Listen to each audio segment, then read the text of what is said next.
Welcome. Here, we break down complex electrical engineering concepts into simple, practical, and engaging explanations. So stay connected with the world of electrical engineering. This is a schematic diagram of a Buchholz relay. Here, you can see the inlet coming from the main tank of the transformer, and this is the outlet going toward the conservator tank. That means this relay chamber is fitted in the pipe connecting the main tank and the conservator tank. This is the gas release valve, provided for releasing accumulated gases. This is the upper float, and this is the mercury switch attached to the upper float. These are the two contacts of the mercury switch, and this is the level of mercury inside it. Now here you can see the lower float arrangement. In front of the inlet of the Buchholz relay chamber, there is a metallic plate or flap. This plate faces the incoming oil flow from the main tank toward the conservator tank. Attached to this lower float is another mercury switch, used for the trip circuit. Now, let us understand the working. When a slowly developing fault occurs inside the transformer, small amounts of gas are generated.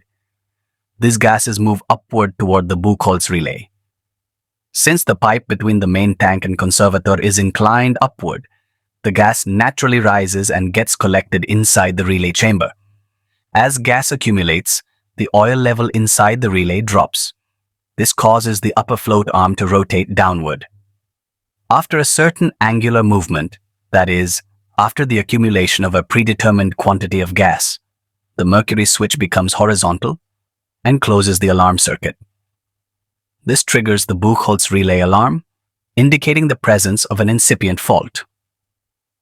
Now, if a major fault occurs inside the transformer, such as a winding short circuit or mechanical failure, a sudden oil surge is created.